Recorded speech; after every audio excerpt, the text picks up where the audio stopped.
Today, we're going to dive into a book that really shook up how people think about startups and innovation. Peter Thiel's 0 to 1.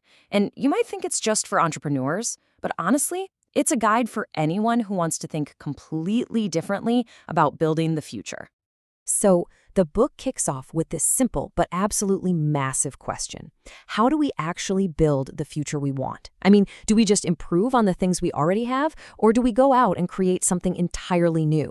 It turns out that distinction is everything. Thiel breaks down progress into two different lanes.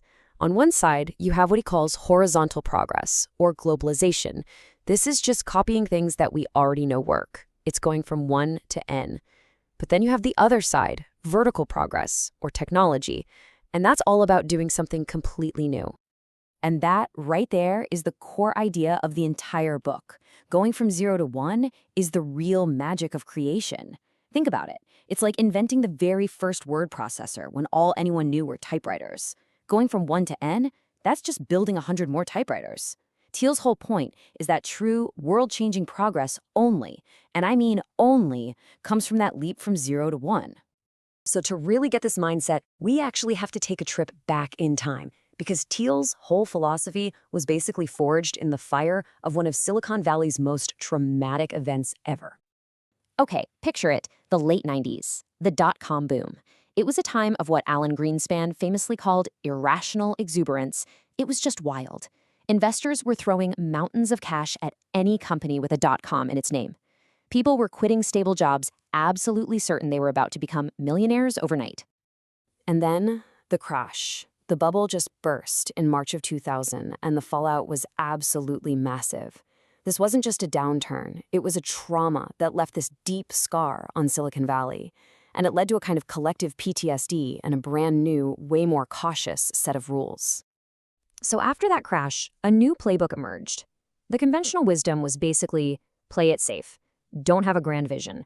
Just make small, little, incremental changes, stay lean, and above all, just focus on improving what your competitors are already doing.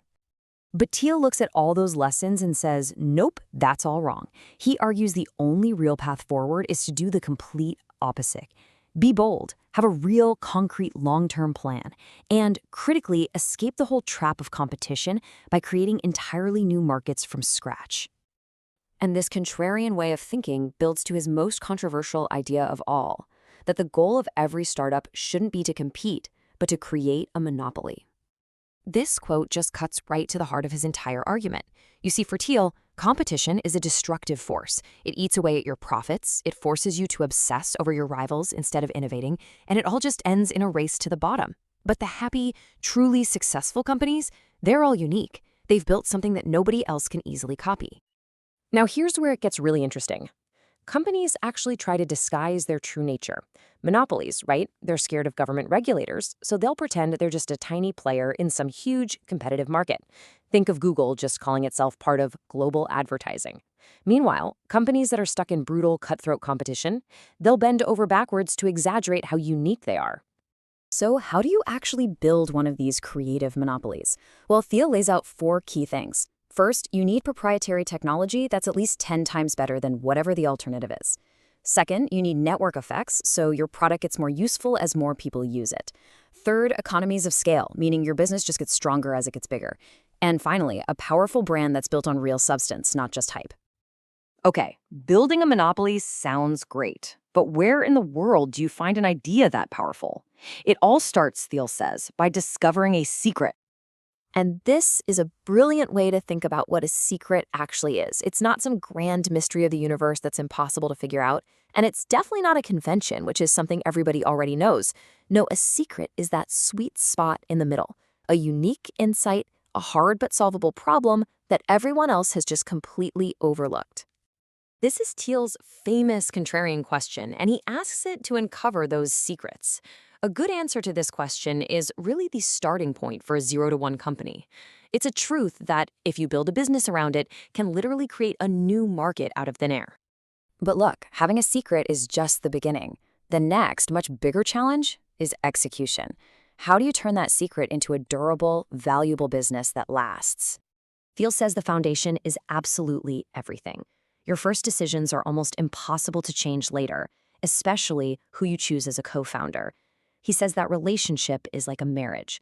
From there, the goal is to build a cohesive team, a tribe of people who are united by a shared mission and who genuinely want to work together. And a perfect example of this is the PayPal Mafia. This wasn't just a collection of smart people. It was a super tight-knit group with a strong, almost cult-like culture. And after selling PayPal, they went on to create a staggering number of iconic companies. We're talking Tesla, LinkedIn, YouTube. It's insane. That's the power of getting the team right. Okay, so once you've built the team and the product, there's another crucial step that founders, especially the engineering types, often totally miss: sales. The belief that a great product will just sell itself is, according to Thiel, a very dangerous fantasy. You absolutely have to have a plan to get your product into the hands of customers. As you can see, there's a whole spectrum of ways to do this, from viral marketing all the way to huge, complex sales. The crucial point is that you have to master at least one of these channels to succeed. A great product with no distribution plan is going to fail, period. So this brings us to the final and maybe the most fascinating part of the book: the strange and paradoxical nature of the founders themselves. I mean, who are these people who are actually capable of seeing secrets and building monopolies? Well, Thiel argues that founders aren't average. They don't fall in the middle of a normal bell curve. Instead, they exist way out at the extremes. They can be outsiders, obsessive, maybe even disagreeable, but also brilliant, all at once. And the very same traits that drive them to create something new can also be the thing that leads to their downfall. This is what he calls the founder's paradox. And that leaves us with a final, really provocative question. 0 to 1 is a playbook for building the future, but it also suggests that the people who build that future are often these unusual extreme individuals. So does it take that kind of contrarian mindset to truly go from 0 to 1, to see a truth that no one else does and build something new from nothing?